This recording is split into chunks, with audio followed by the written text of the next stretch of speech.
মুসলিম বিশ্বের আজাদী আন্দোলন আমরা নেতৃত্ব দিব ইনশাআল্লাহ। ঢাকা থেকে আমরা যে নেতৃত্ব দিব, সেই নেতৃত্বের মাধ্যমে ইনশাআল্লাহ আগামী ফিলিস্তিন মুক্ত হবে ইনশাআল্লাহ।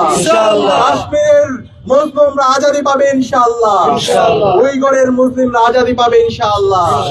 রাখাইনের মুসলিমরা মুক্তি পাবে ইনশাআল্লাহ। ইরানের মুসলিমরা মুক্তি পাবে ইনশাআল্লাহ। আমরা বলতে চাই, আমরা দেখতে পেয়েছি গত বছর জুনের 12 দিন ব্যাপী যুদ্ধের পরে ইসরায়েল এবং মার্কিনীদের সাথে যে আলোচনা চলছিল, সেই আলোচনা পরবর্তী আমরা বিশ্বাস করেছিলাম, আমরা আশা করেছিলাম ডিপ্লোম্যাটিক সলিউশনের মাধ্যমে এই যুদ্ধ বন্ধ হবে।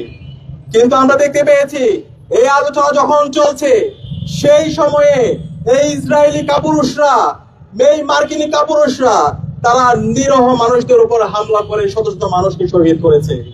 আমরা ঠিক এই বছরও দেখতে পেয়েছি যখন আলোচনা চলছিল, সেই আলোচনার মুহূর্তে এই জায়নিস্টরা, এই মার্কিনী সাম্রাজ্যবাদীরা নিরহ মানুষদের উপর হামলা করে তারা শত শত মানুষদেরকে শহীদ করেছে।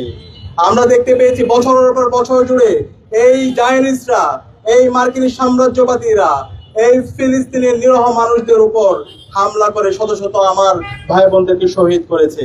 আজকে সারা বিশ্বের উন্মুক্ত কারাগার আমাদের গাজা, আমরা আমাদের ইয়াহিয়া সিনওয়ারকে হারিয়েছি, আমরা আমাদের ইসমাইল হানিয়াকে হারিয়েছি। আমরা দেখতে পাচ্ছি আজকে সারা বিশ্বের এক উন্মুক্ত কারাগার গাজা। আজকে আমাদের ফিলিস্তিনের পাশাপাশি ইরানেও এই ইসরায়েলি জায়নিস্টরা এবং মার্কিনী সাম্রাজ্যবাদীরা ক্রমাগত হামলা করে আমাদের এই মুক্তি আন্দোলনের অন্যতম নেতা ইমাম খামেনিকে তারা শহীদ করেছে।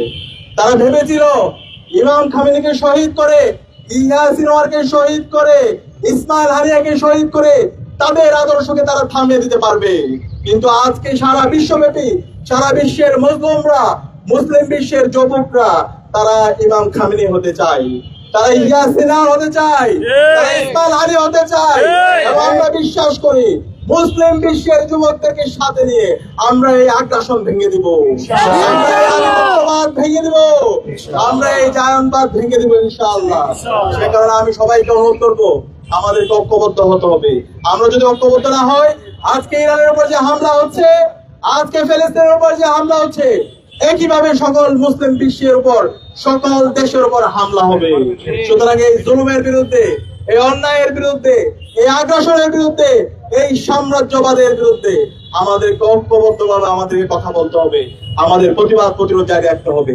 আমরা দেখতে পাচ্ছি এই মার্কিনীদের যে জাতিসংঘ, সেই জাতিসংঘ একটা পুতুল সংগঠনে রূপান্তরিত হয়েছে। তাদের অনেক মানবাধিকারের চার্টার আছে, আপনারা তাদের মানবাধিকারের যে চার্টার গুলো আছে সেগুলো একটু পড়বেন। ICSPR, কনভেনশন এগেইনস্ট টর্চার, অসংখ্য তারা মানবাধিকার সনদ তারা তৈরি করেছে। চমৎকার চমৎকার তারা ওই মানবাধিকার সনদে কথা বলেছে, কিন্তু তাদের মানবাধিকার সনদ, সম্পূর্ণ দ্বিচারিতামূলক।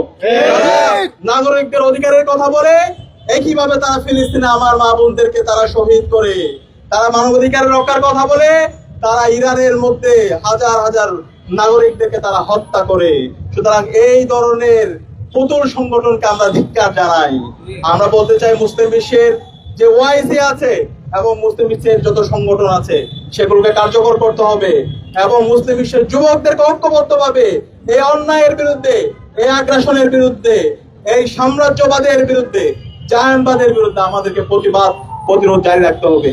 আমরা বাংলাদেশ থেকে শহীদ ইমাম খামেনিকে শ্রদ্ধার সাথে স্মরণ করছি, আল্লাহর কাছে দোয়া করছি আল্লাহ পাক সুবহানাহু ওয়া তাআলা ইমাম খামেনিকে জান্নাতুল ফেরদৌসের মেহমান হিসেবে কবুল করো। আমাদের সাথে আদর্শে অমিল থাকতে পারে, কিন্তু অন্যায়ের বিরুদ্ধে, জুলুমের বিরুদ্ধে, সাম্রাজ্যবাদের বিরুদ্ধে আমাদেরকে কথা বলতে হবে। আমরা যদি কথা না বলে চুপ থাকি, তাহলে আজকে ইরানের উপর যে হামলা হচ্ছে, আজকে ফিলিস্তিনের উপর যে হামলা হচ্ছে, ঠিক একই হামলা আমার উপর হবে, আমার দেশের উপর হবে, মুসলমানদের উপর হবে। সুতরাং আমাদের মুসলিম যুবকরা বেঁচে থাকতে আমরা বসে থাকবো না, আমরা আমাদের প্রতিরোধ জারি রাখবো। আমরা আল্লামা দারুল সাইদ হুজুরের ভাষায় বলতে চাই, বিড়ালের মতো 500 বছর বেঁচে থাকার দরকার নাই, সিংহের মতো 1 ঘন্টা বাঁচতে চাই। ইমাম খামেনি ইয়াহিয়া সিনওয়ার, ইসমাইল হানিয়া এবং আমাদের যারা নেতৃবৃন্দ ছিল তারা বিড়ালের মতো বেঁচে ছিল না, তারা সিংহের মতো সারা জীবন গর্জন দিয়েছে, তারা ফিলিস্তিনের আজাদী আন্দোলনের কথা বলেছে, সারা বিশ্বের মুসলিমদের পক্ষে নিয়েছে।